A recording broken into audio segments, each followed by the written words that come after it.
네, 안녕하세요. 버라이어티 파머입니다. 이제 햇살이 너무 눈이 부시네요. 진짜 봄이 오는 게 느껴집니다. 조만간 벚꽃도 피겠죠. 여러분들 여자친구랑 남자친구랑 같이 즐거운 벚꽃 여행 다녀오시길 바랍니다. 제가 최근 2주 동안 영상을 올리지 못하였어요. 산에 다니고 밭에 일하느라 좀 많이 바빴었는데 거기에 몸살까지 찾아와가지고 몸이 좀 아파서 영상을 찍지 못하였습니다.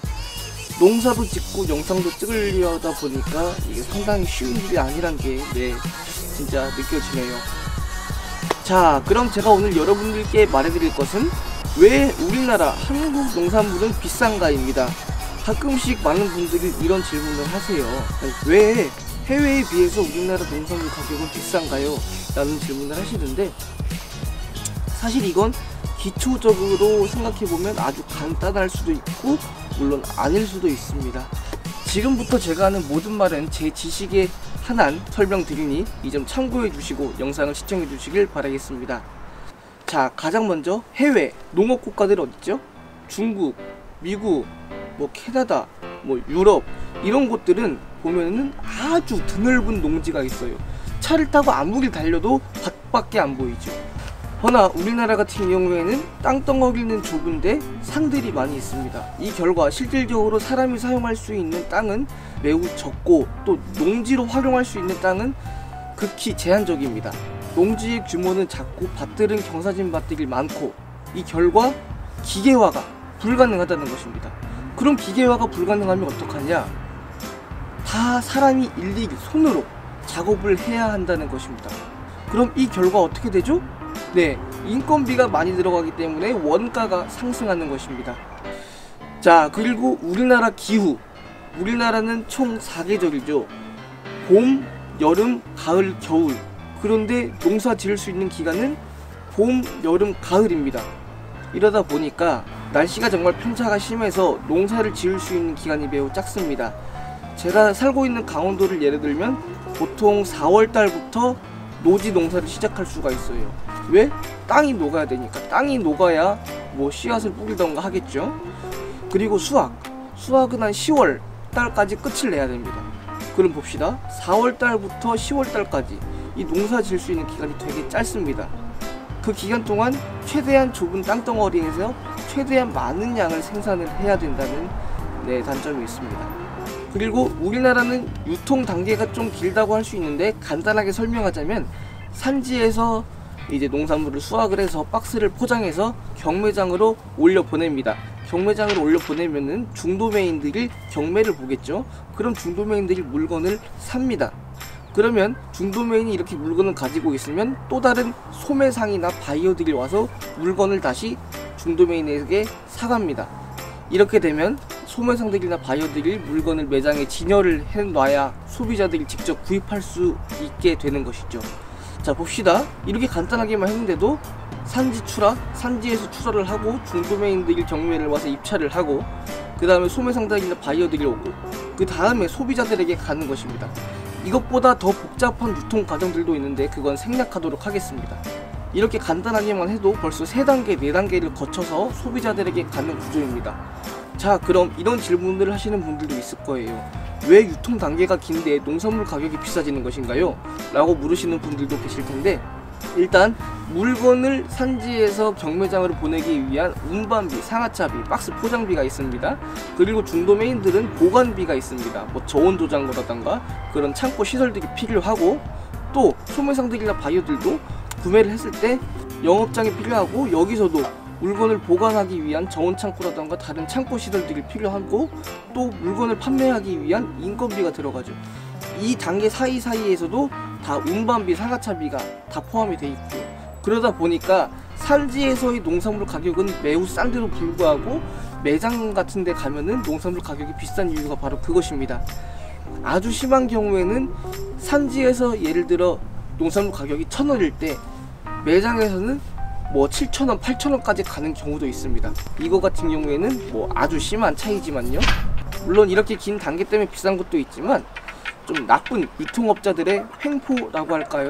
그런 것들도 있어가지고 농산물 가격이 비싼 이유도 있습니다. 하지만 이건 좀 약간 많이 예민한 문제라서 제가 오늘은 생략하도록 하겠습니다. 자, 그리고 제가 아까 농산물 경매에 대해서 잠깐 말을 했는데, 이 농산물 경매라는 게 참 누구는 울고 누구는 웃는 이러한 제도입니다. 제가 작년에 호박 농사를 지었잖아요. 호박 농사를 지었을 때 제가 수확할 때 10kg 한 박스에 1,000원, 2,000원이 나왔습니다. 한 18개에서 22개 정도 들어가는데 이게 한 박스에 1,000원, 2,000원씩 나왔어요. 자, 왜 가격이 똥값을 받느냐? 이 경매 시장 같은 경우에는 1%, 2%의 싸움입니다. 이 1%, 2%가 무엇이냐? 해당 농산물을 먹는 사람은 한정이 되어 있어요. 자, 소비자가 100%라고 치면은 농산물이 99%가 들어왔다. 그러면 가격이 오르는 것이고, 농산물이 101%가 들어왔다. 그러면 가격이 내려갑니다. 왜냐? 소비자는 한정적이기 때문이죠. 허나 이 퍼센티지가 격차가 커지면 커질수록 가격이 폭등하고 폭락합니다. 이게 현재 우리나라 농산물 경매 시장의 실태입니다. 그러다 보니까 농민들은 서로 눈치 싸움을 할 수밖에 없어요.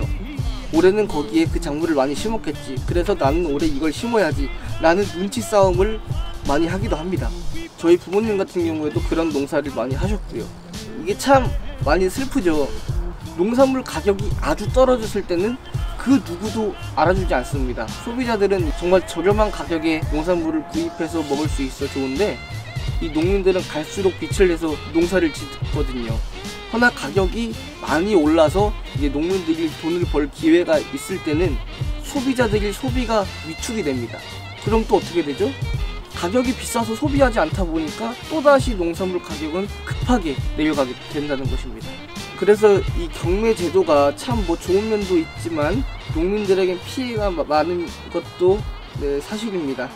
물론 모든 물량을 소화해낼 수 있는 거는 아주 좋지만요. 자, 그럼 이 농산물 시세에 영향을 받지 않는 것들이 있죠. 바로 뭐 대형 프랜차이즈 업체들이라던가 식자재 업체들은 이런 시세에 영향을 받지 않습니다. 왜 그럴까요? 바로 계약 재배입니다.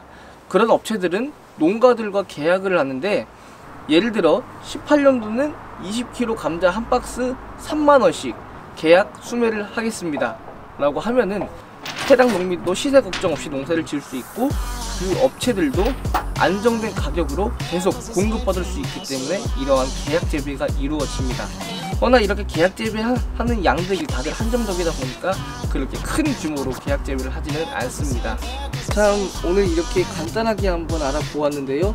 제가 좀 깊이 있게 설명해드리고 싶은데 그러면 영상 길이가 또 너무 길어지거든요. 막 1시간씩 갈까봐 차마 그렇게 얘기를 할 수 없었던 점은 이해해 주시길 바라겠습니다.